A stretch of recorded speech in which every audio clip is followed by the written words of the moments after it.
Alors l'année 2018 a été marquée par deux événements majeurs, les 40 ans de l'école de musique de Grigny et l'arrivée de nouveaux services à la médiathèque. Pour les 40 ans de l'école de musique, nous avons décidé de nous associer au centre social et à l'école de musique, évidemment, pour les soutenir dans cet événement. Nous avons réalisé à peu près un spectacle par mois à destination des enfants de Grigny, mais aussi du tout public.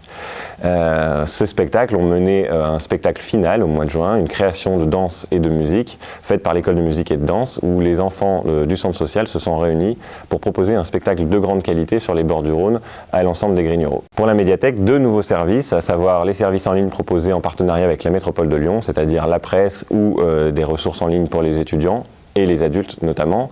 Et nous proposons depuis le mois d'avril des jeux vidéo à disposition des enfants comme des adultes, à savoir PS4 et Nintendo Switch que vous pouvez emporter chez vous ou que vous pouvez jouer sur place directement à la médiathèque sur des créneaux qui sont définis. Et vous avez également à disposition des iPads et des liseuses numériques pour pouvoir expérimenter la lecture sous toutes ses formes.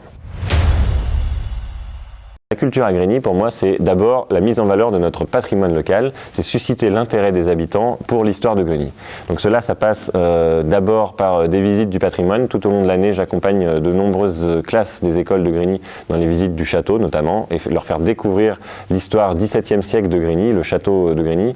Mais c'est également en partenariat avec les Amis du Vieux-Grigny, faire des circuits du patrimoine, des circuits de la mémoire sur la commune avec les enfants. C'est aussi accueillir des associations extérieures pour leur faire découvrir l'histoire de Grigny et leur faire découvrir finalement notre belle ville. La mise en valeur du patrimoine aussi, depuis quelques temps, se traduit par l'éclairage public, puisque vous avez pu constater qu'on a mis en valeur la tour sur la place Jean Jaurès, mais également nos entrées de ville. Et l'idée, c'est de réaliser un véritable plan de lumière sur la ville, sur les années qui viennent, pour pouvoir mettre en valeur le patrimoine communal. Mais la culture, c'est aussi soutenir les associations culturelles, comme je le disais juste avant.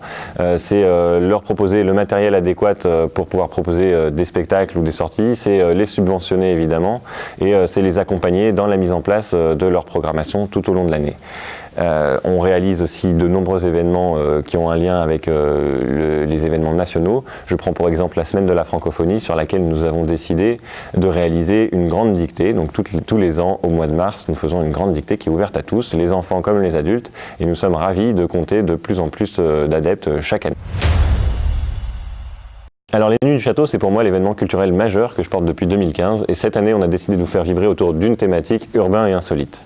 On vous donne rendez-vous les 21 et 22 juin au Parc du Château évidemment pour des concerts gratuits sur la thématique pop, rock et électro, mais aussi pour des concerts de danse hip-hop et des ateliers à destination des enfants et des adultes. Et la petite nouveauté cette année, c'est qu'on vous donne rendez-vous le 15 juin dans le quartier du Vallon pour un grand spectacle de lancement, une grande soirée de lancement avec un concert participatif et une projection de film. Et à cette occasion, vous aurez évidemment le plaisir de découvrir la programmation complète des Nuits du Château de l'année 2019.